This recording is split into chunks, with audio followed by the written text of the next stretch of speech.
அம்மா இதுக்கு மேல நான் என்னத்த சொல்லி உனக்கு புரிய வைக்க போறேன்னு எனக்கு தெரியலம்மா. அதிகமா பேசாத. ஒண்ணு நான் உன்னைய மனக்கோலத்துல பாக்கணும், இல்ல நீ என்னைய பெணக்கோலத்துல பாக்கணும். நீ முடிவு பண்ணிக்க. அம்மா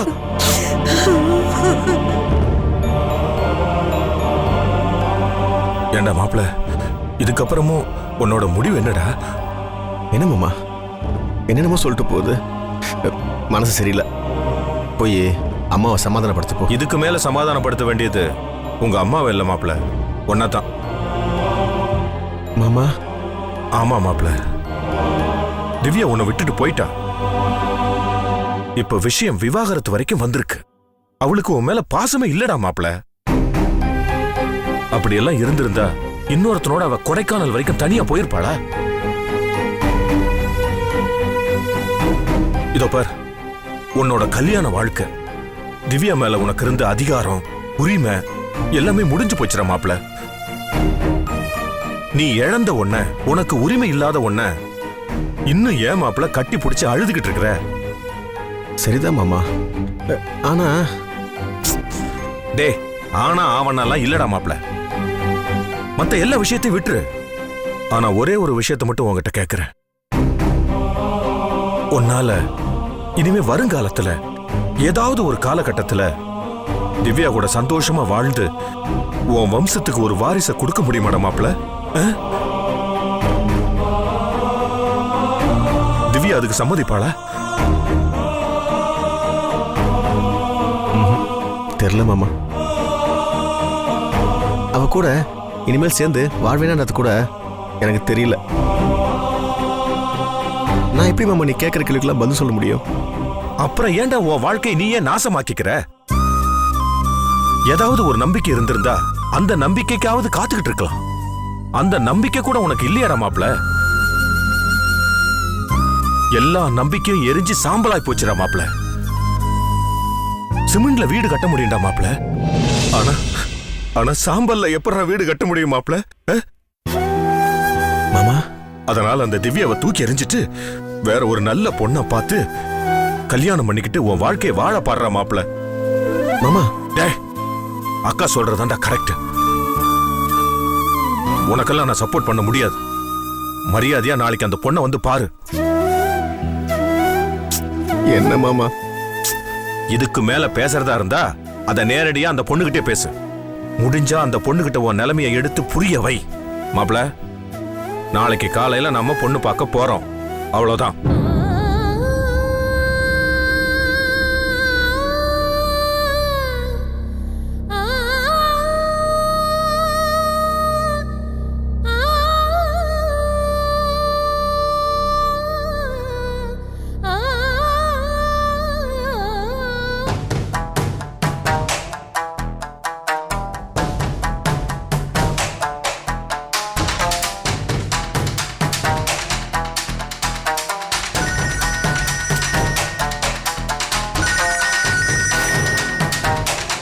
பாஸ், அப்படியே பாஸ்? நீங்க சொல்றபடியே செஞ்சிடும் பாஸ். Okay pass. டேய்,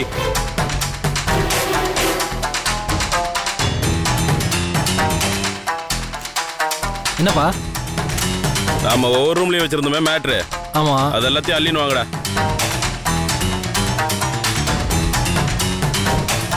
என்னது?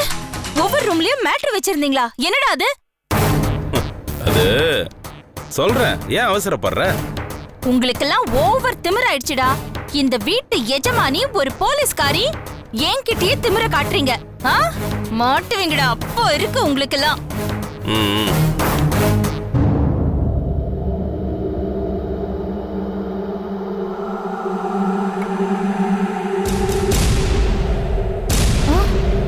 டேய், என்ன இது? Teddy bear, flower vase, clock, என்னடா அது? நீ தப்பிச்சிடக்கூடாதுங்கிறதுக்காக இது எல்லாத்துலயும் ஹிடன் கேமரா பிக்ஸ் பண்ணி வச்சிருக்கோம்.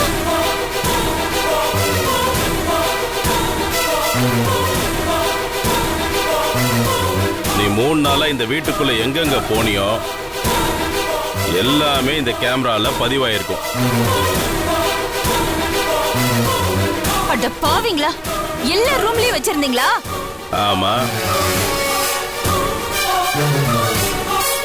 அப்போ உங்களுக்கு எல்லாம் நான் மீன் குழம்பு வச்சது அது கிச்சன்ல இருக்கிற கேமரால பதிவாயிருக்கும். நான் உங்க அழுக்கு துணியெல்லாம் தோச்சது அது பின்கட்ல இருக்கிற கேமரால பதிவாயிருக்கும். அவ்வளோ ஏன், நீ எங்க கிட்ட வாங்கின ஒவ்வொரு அடியும் உதையும் ஒவ்வொரு கேமராலையும் கிளியரா பதிவாயிருக்கும்.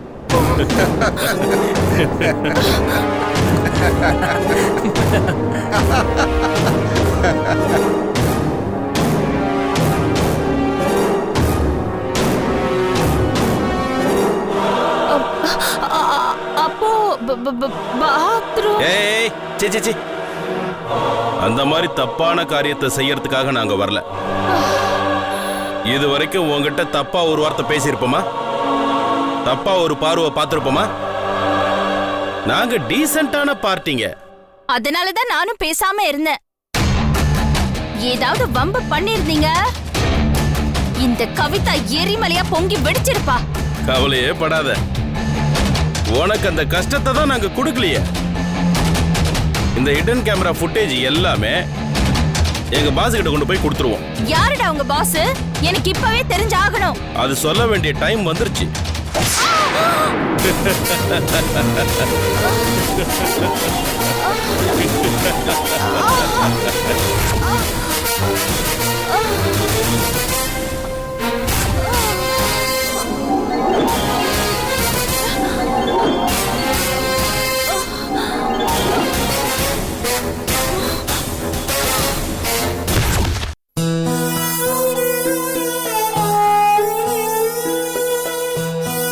அவருடைய பிளட்டை டெஸ்ட் பண்ணி பார்த்ததுல ராஜாவுக்கு பிளட் கேன்சர் இருக்கு.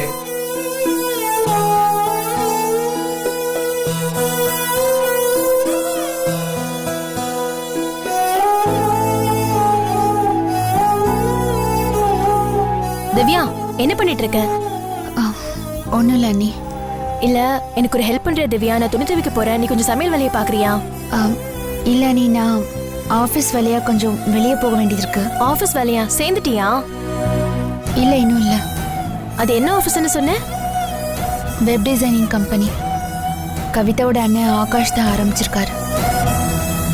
கவிதா அண்ணனோட தான் நீ கொடைக்கானல் போறதா சொன்னல, அவர் ஆள் எப்படி திவ்யா? சரி, எனக்கு ஒரு டவுட், எப்படி திடீர்னு உங்க சுப்பண்ண வந்தார் கொடைக்கானலுக்கு? திவ்யா, என்னாச்சு? ஏன் வந்ததுல இருந்து ஒரு மாதிரியா இருக்க? போன இடத்துல என்னாச்சு?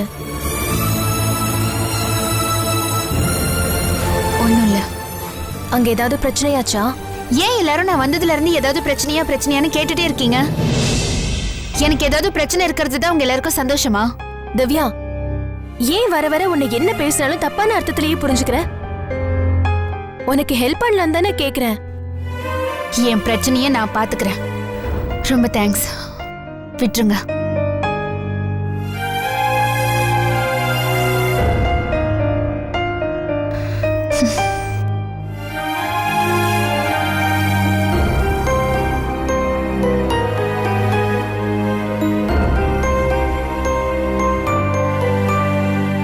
எங்கம்மா போற? இவ்ளோ நேரம் அங்க அண்ணி குறுக்கு விசாரணை பண்ணாங்க, இப்போ நீங்களா? இன்னும் இந்த வீட்ல நான் எத்தனை பேருக்கு பதில் சொல்லணும்? ஏண்டி இப்படி எரிஞ்சு விழற? எங்க போறேன்னு சாதாரணமா தான் கேட்டேன். இதுக்கு கூட அம்மாக்கு உரிமை இல்லையா? ஃப்ரெண்டு வீட்டுக்கு போறேமா, பத்திரமா திரும்பி வந்துருவேன். போதுமா?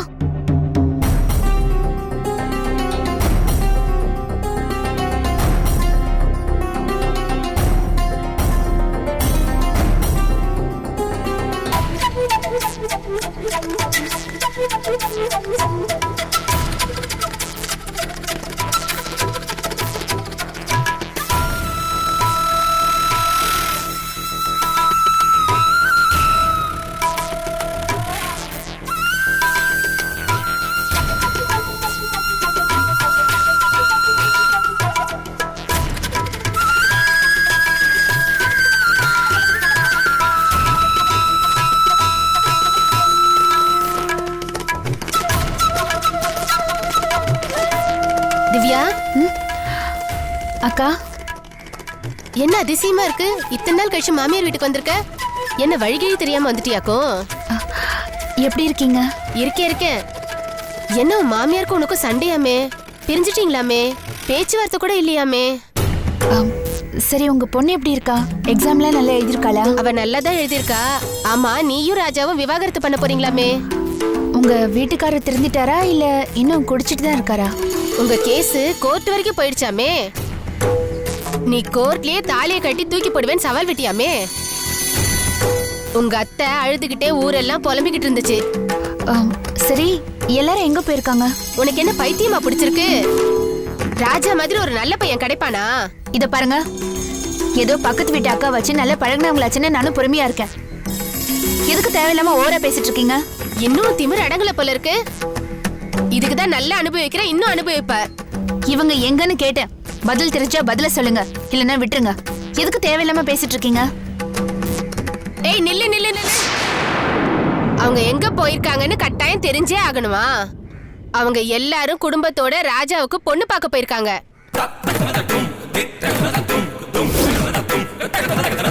ராஜாவுக்கு கல்யாணம் பண்ணி வைக்கிறதுல அவங்க அம்மா மும்முரமா இருக்காங்க. இவன் தான் என்னமோ பிடிக்கலன்னு சொல்லிட்டு இருக்கான். அவங்க விட்டுருவாங்களா? இவன் ஒரு பைத்தியக்காரன். நான் இன்னும் திவ்யாவே தான் நினைச்சிட்டு இருக்கேன். செத்தால அவன் நினைப்பாதான் சாவேன்னு புலம்பிட்டு இருக்கான். இப்படி எல்லாம் ஒரு நல்ல புருஷன் உனக்கு ஈஸியா கிடைப்பானா? ஆர்டர் கொடுத்து செய்யணும். அப்பவும் டெலிவரி ஆக பல வருஷம் காத்திருக்கணும். அவனை போய் வேணான்னு சொல்லிட்டேடி. அந்த பொண்ணு வீடு எங்க இருக்குன்னு தெரியுமா? எங்க போயிருக்காங்க? ஏன் அங்கேயும் போய் பேயாட்டம் ஆடி அந்த புள்ள வாழ்க்கைய கெடுக்கலான்னு பாக்குறியா? இங்க பாரு, எனக்கு அந்த அட்ரஸ் தெரியாது. அப்படியே தெரிஞ்சாலும் உனக்கு நான் சொல்ல மாட்டேன். நான் அவரையே கேட்டுக்கிறேன்.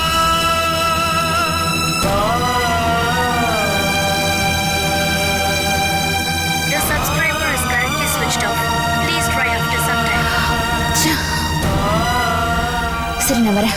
இரு.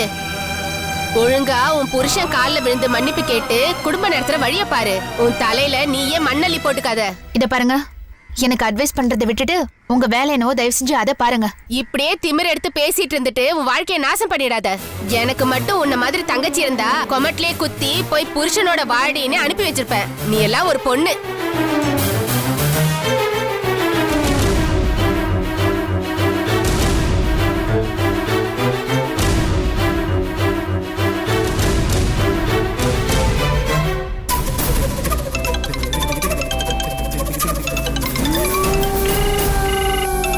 சார் வணக்கம் சார். அச்சா மாதவன்ஜி, எப்படி இருக்கீங்க? ரொம்ப சந்தோஷமா இருக்கேன் சார். ஒரு குட் நியூஸ் உங்ககிட்ட சொல்லணும் சார். என்ன, உங்க ஒய்ஃப் அந்த ராஜா சங்கர் மேல கேஸ் போட சம்மதிச்சிட்டாங்க, அப்படித்தானே? சார் எப்படி சார் அவ்வளவு கரெக்டா சொல்றீங்க? இத கூட கண்டுபிடிக்கலனா நான் என்ன வக்கீல்? Correct sir. எப்படியோ என் ஒய்ஃபோட மனசை மாத்தி அவங்க 2 பேர் மேல கேஸ் போட சம்மதம் வாங்கிட்டேன் சார். சரி, இப்போ நான் என்ன பண்ணணும்? சார் இனிமேல் நீங்க தான் ஏதாவது பண்ணணும். எப்படியோ என் ஒய்ஃப் கிட்ட சம்மதம் வாங்கிட்டேன். அந்த ராஜாவும் சங்கரும் தாத்தா இறக்குற வரைக்கும் பரம எதிரிங்களா இருந்தாங்க சார். நான் அவருக்கு செல்ல புள்ள, ரேகா அவரோட உயிரா இருந்தா சார். அப்படி இருக்கும்போது சொத்தை இவ பேர்ல எழுதி வைக்காம அவங்க 2 பேர் மேல எப்படி சார் எழுதி வைக்க முடியும்? அதுக்கு சாத்தியமே இல்ல சார். சார் அவர் சாகுறப்போ நானும் ரேகாவும் அங்கதான் சார் இருந்தோம். ரேகா கையை பிடிச்சி என்கிட்ட கொடுத்தாரு. அதுக்கு என்ன சார் அர்த்தம்? இனிமேல் என் பேத்தியும் என் சொத்தம் உன்னோட பொறுப்பு தானே சார் அர்த்தம்? அவர் செத்ததுல இருந்து கொல்லி போற இடைப்பட்ட காலகட்டத்துல ஏதோ ஒன்று பண்ணிருக்காங்க சார். இந்த சங்கரும் ராஜாவும் உயில ஏதோ மாத்தி எழுதியிருக்காங்க சார். சார் அப்புறம் ஒரு முக்கியமான விஷயம் சார். தாத்தா ஆக்சிடென்ட் ஆன காரை ஓட்டுனது இந்த ராஜா தான் சார். தாத்தாவோட சாவுக்கு மூல காரணமே இந்த ராஜா தான். அப்புறம் எப்படி சார் தாத்தா அவங்க 2 பேர் மேலே சொத்தை எழுதி வைப்பாரு? ஏதோ தில்லுமுள்ளு நடந்திருக்கு சார். சரிங்க மாதவன்ஜி, உங்க ஒய்ஃப் ரேகா கையெழுத்து போட தயாரா இருந்தாங்கன்னா சுந்தரலிங்கம் சாவுல மர்மம் இருக்கிறதாகவும் சொத்தை அபகரிக்க ராஜாவும் சங்கரும் சதித்திட்டம் தீட்டி இருக்கிறதாகவும் நான் கேஸ் ஃபைல் பண்ணிடுறேன். அச்சா? Okay sir. சரி சரி, சாயங்காலம் வாங்க, 2 முக்கியமான விஷயம் பேசணும். சார் ஒரு முக்கியமான விஷயம் கேஸ் டீட்டெயில், இன்னொரு முக்கியமான விஷயம் என்ன சார்? இன்னொன்னு அதை விட முக்கியம், ஃபீஸ் டீட்டெயிலு. கண்டிப்பா சார். Thank you sir.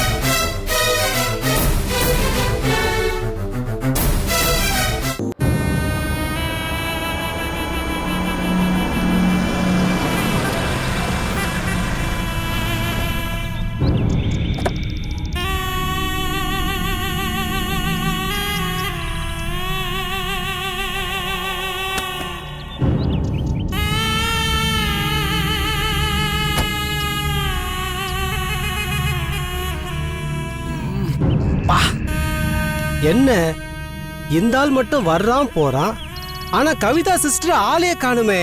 விசாரிப்போமா? நமக்கு எதுக்கு வம்பு? கவிதா மேட்டர்ல கைய வச்சாலே நமக்கு தான் கலவரம் ஆயி போகுது. யார் எக்கேடு கெட்டு போனா நமக்கு என்ன? தேவையில்லாம காஞ்சிபுரத்துல இருந்து கொடைக்கானல், கொடைக்கானல்ல இருந்து காஞ்சிபுரம்னு வர வச்சு இப்படி என் இடுப்பு எலும்பையே உடைச்சிட்டாளே. நானும் பட்டர் பிஸ்கட்டுக்கு அலைஞ்ச நாய் மாதிரி திவ்யா பின்னாடி ஓடி ஓடி திரிஞ்சேன். கடைசியா திவ்யாவும் கிடைக்கல, அந்த பிஸ்கட்டும் கிடைக்கல. கதவு பூட்டி இருக்க, இங்கதானே இருக்கேன்னு சொன்னா. கதவு பூட்டி இருக்கு, காஞ்சிபுரம் வீட்டில் தானே இருக்கேன்னு சொன்னா. வரல போல இருக்க.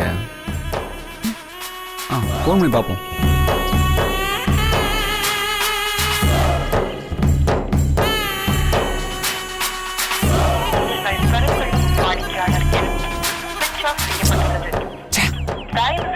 இப்படி அலைய விடுறாள, ரொம்ப டயர்டா இருக்கு. சரி, அவ வரும்போது வரட்டும், நம்ம போய் ரெஸ்ட் எடுப்போம்.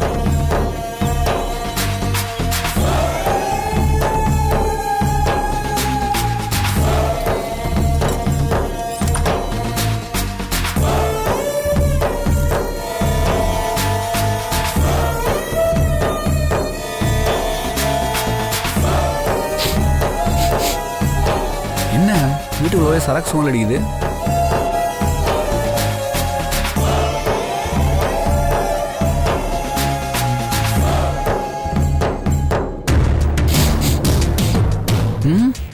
இங்கிருந்து வேற ஸ்மெல் வருது.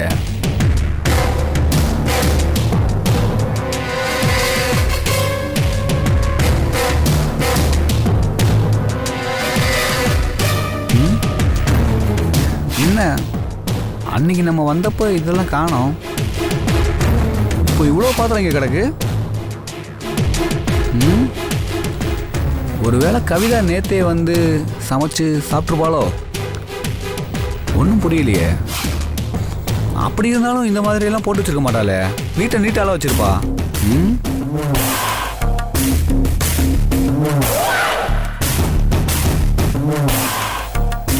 பாத்ரூம் கதவு திறந்துருக்கு.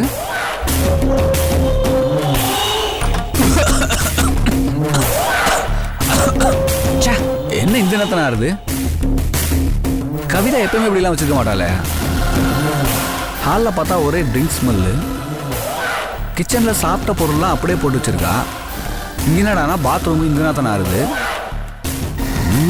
ஒரே குழப்பமா இருக்கே. கவிதாக்கு எதுவும் பிரச்சனையோ? கவிதாவை பார்த்தா தான் இந்த குழப்பத்துக்கெல்லாம் ஒரு விட கிடைக்கும்.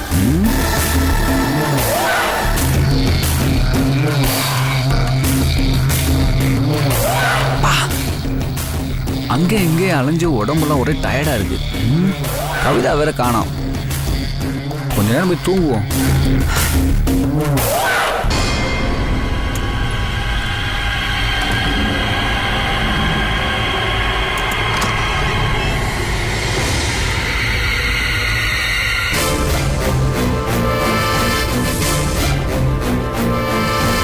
கவிதா, என்ன வந்துட்டே நீ எனக்கு முன்னாடி?